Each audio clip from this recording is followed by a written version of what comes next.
আজকে দেখাবো ছানা দিয়ে চিলির রেসিপি।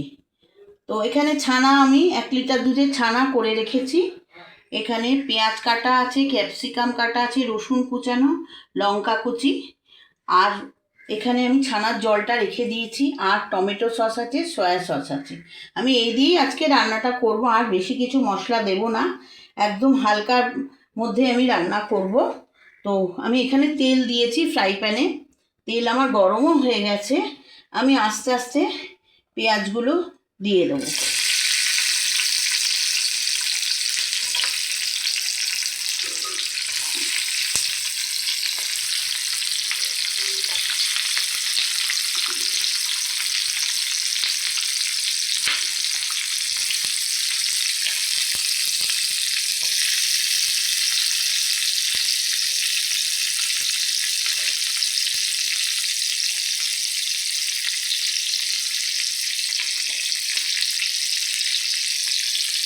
আর এবার ক্যাপসিকামগুলো আমি এর মধ্যে দিয়ে দেবো। এগুলো বেশি ভাজবো না, হালকা করেই ভাজবো। তো ক্যাপসিকামও আমি এর মধ্যে দিয়ে দিলাম। এটা খুব তাড়াতাড়ি রান্না হয়ে যাবে, আর মশলাও খুব অল্প মশলা। মশলা বলতে রসুন কুচি আর এই পেঁয়াজ, আর কিছু মশলা না। আমি পেঁয়াজ আর ক্যাপসিকাম দিয়ে দিলাম।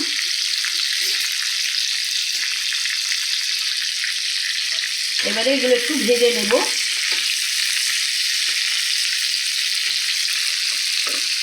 ভাজা হোক, এগুলো হালকা ভাজা হচ্ছে। আমি এর মধ্যে রসুন কুচিটাও দিয়ে দিলাম। সব একসাথেই আমার ভাজা হয়ে যাবে, খুব বেশি ভাজবো না।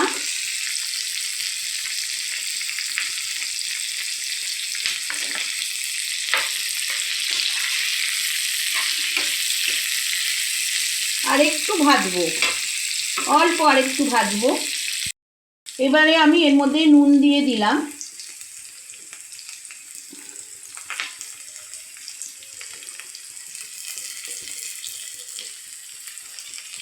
নুন দিয়ে আমি একটু নেড়ে চেড়ে নেব। নেড়ে চেড়ে নিলাম।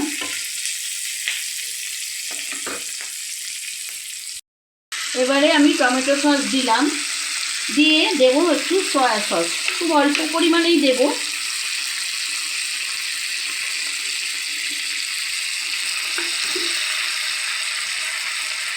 দিয়ে আমি একটু নেড়ে নেব, একটু কষে নেব।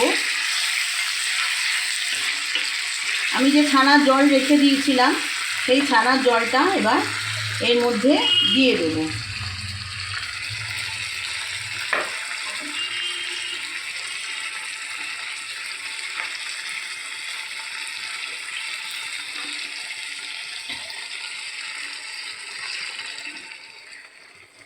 যতটা গ্রেভি রাখবো সেই মতনই আমি জলটা দিলাম, বেশি দিলাম না। এগুলো একটু ফুটে নিক মশলাটা। এবারে আমি একটু চিনি দেবো এর মধ্যে,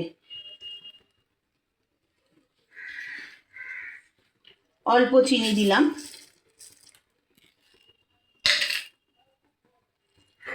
তো এবার এটা ফুটুক।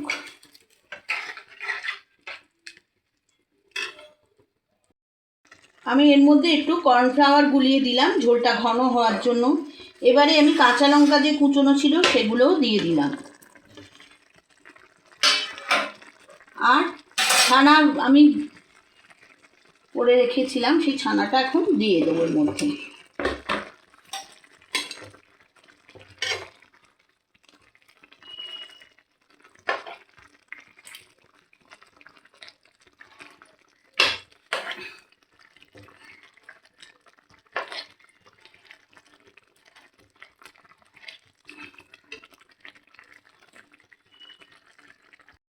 দেখো ছানাগুলো আমি মিশিয়ে দিয়েছি, একদম মিশে গেছে টুকরো টুকরো হয়ে। এবারে আমি একটা ডিম ফেটিয়ে রেখেছিলাম, সেই ডিমটাও আমি এর মধ্যে দিয়ে দিলাম।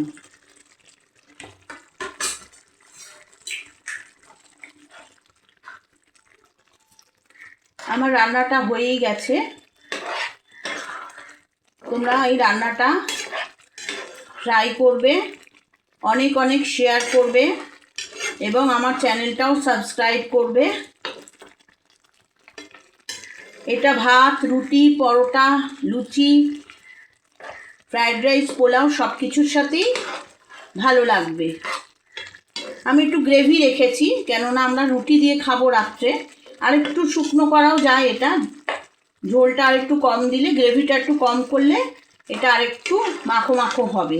এমনিও মাখো মাখো হয়ে যাবে, ডিমটা দেওয়া আছে। তো আমার রান্নাটা কমপ্লিট হয়ে গেল।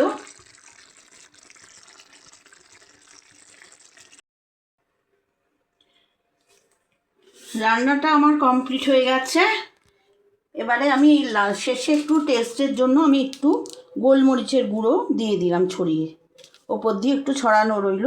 যখন পরিবেশন করবে তখন এটাকে মিলিয়ে নেবে।